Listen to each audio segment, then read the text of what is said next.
Assalamualaikum warahmatullahi wabarakatuh. Kami dari kelompok 5, kelas Ekonomi Sumber Daya Alam C, yang akan mempresentasikan tentang tugas kami yang berjudul deforestasi. Adapun anggota kelompok kami yaitu ada saya Zumratul Ainia, NIM 66, Ella Muti Atin Zakiah, NIM 69, Safitri Salsabila, NIM 81, Aisyah Nur Khalifah, NIM 84, dan Nur Hasyani Agustina, NIM 117. Eksploitasi hutan dengan cara pembakaran hutan secara masif terus dilakukan. Kabut asap semakin sulit terkendali, lagi-lagi hanya masyarakat yang menanggung akibatnya. Ekosistem dan kehidupan makhluk hidup pun terancam.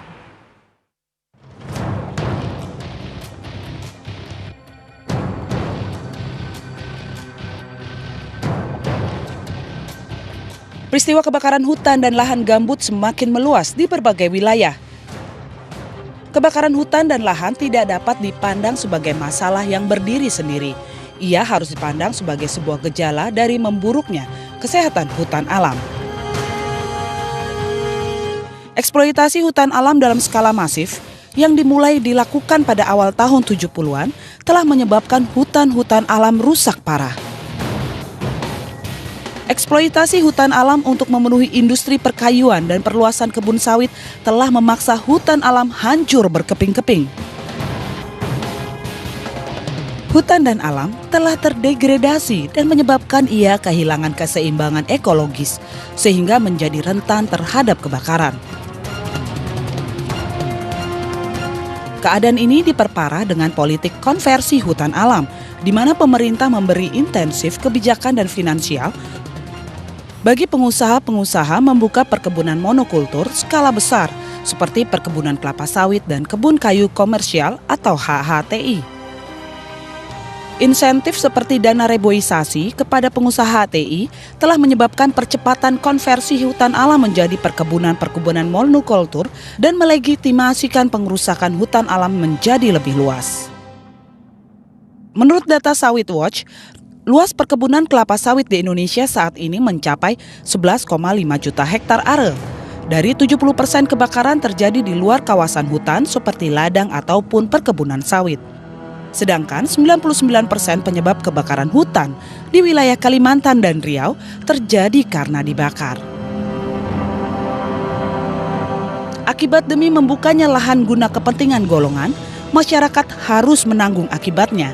Kesengsaraan berupa terganggunya kesehatan rakyat serta terganggunya kegiatan ekonomi dan kegiatan produktif lainnya. Kebakaran lahan hutan berdampak pada beberapa sektor, salah satunya sektor ekonomi. Dampak kebakaran hutan di Riau misalnya. Sejak Februari hingga April 2015, sekitar 20 triliun dan lebih dari 2.300 hektar cagar biosfer terbakar dan 21.000 hektar lahan terbakar, serta 58.000 orang terserang ISPA dan sekolah diliburkan. Apakah tega hanya demi materi belaka, semua ekosistem kita dirusak dan masa depan kita sebagai makhluk hidup terancam? Tim Liputan iNews TV memberitakan. Deforestasi merupakan perubahan tutupan suatu wilayah dari berhutan menjadi tidak berhutan, dari suatu wilayah yang sebelumnya memiliki bertajuk berupa hutan atau vegetasi pohon dengan kerapatan tertentu menjadi bukan hutan atau bukan vegetasi pohon atau bahkan tidak bervegetasi. Definisi tersebut diperkuat dengan Peraturan Menteri Kehutanan Republik Indonesia Nomor 30 Tahun 2019 tentang tata cara pengurangan emisi dari deforestasi dan degradasi hutan yang menyatakan secara tegas bahwa deforestasi adalah perubahan secara permanen area hutan menjadi tidak berhutan yang disebabkan oleh kegiatan manusia. Penyebab-penyebab deforestasi yang pertama yaitu kebakaran hutan, yang kedua pembukaan lahan perkebunan, 3 perambahan hutan untuk memenuhi keinginan manusia, 4 program transmigrasi, 5 pertambangan dan pengeboran sumber daya alam.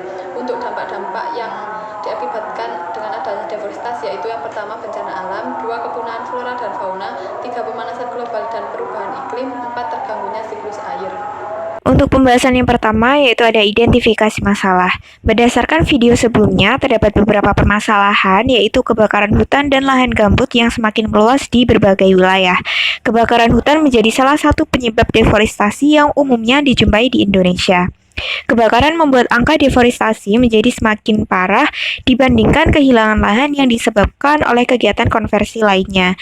Kerugian akibat kebakaran hutan juga berpotensi menghilangkan plasma nutfah. Selanjutnya, eksploitasi hutan alam dalam skala masif yang dilakukan menyebabkan hutan dan alam kehilangan keseimbangan ekologis sehingga rentan terjadi kebakaran. Eksploitasi hutan alam dilakukan untuk memenuhi industri perkayuan dan perluasan kebun sawit.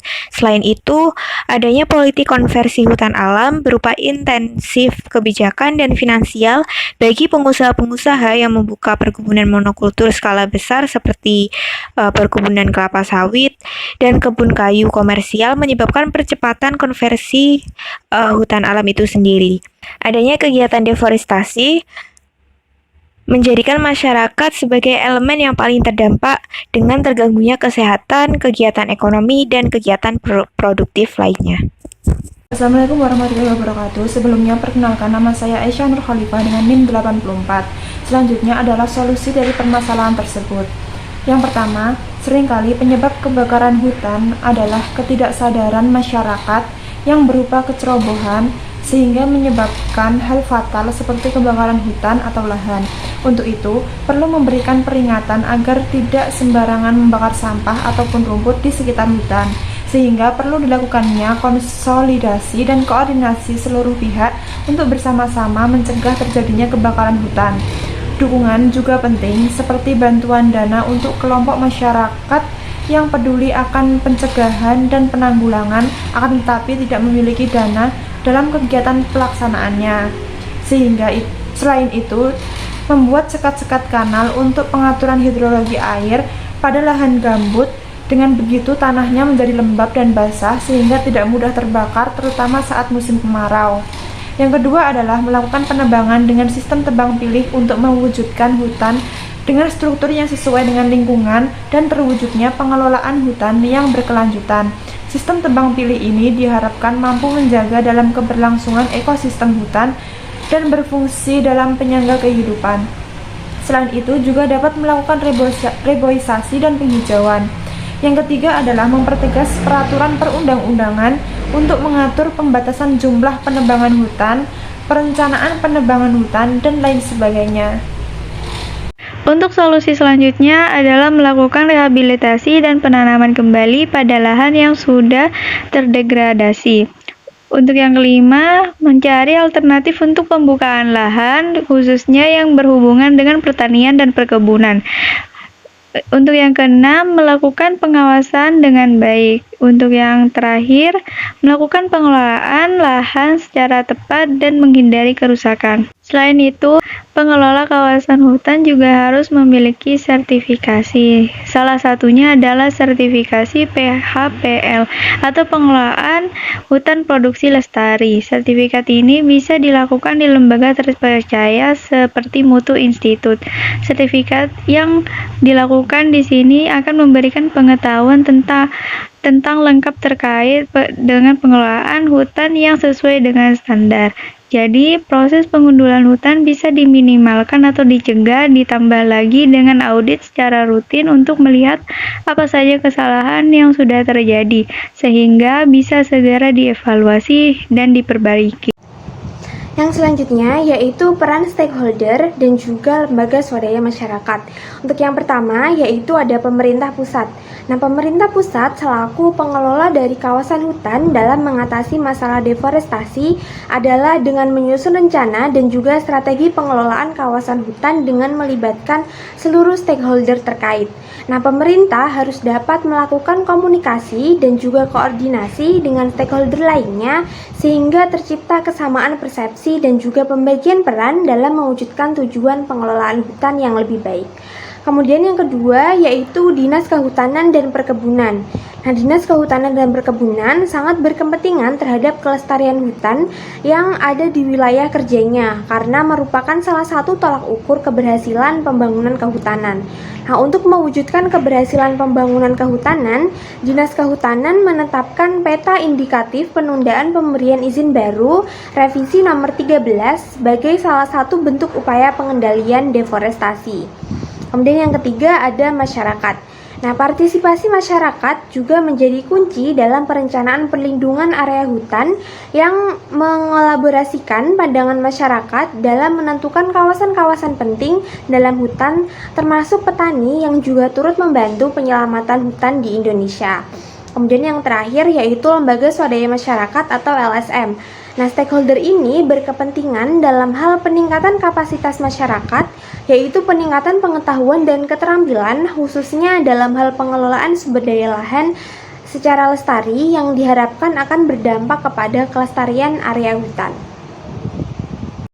Sekian penjelasan dari kelompok 5 mengenai masalah deforestasi. Kurang lebihnya mohon maaf. Wassalamualaikum warahmatullahi wabarakatuh.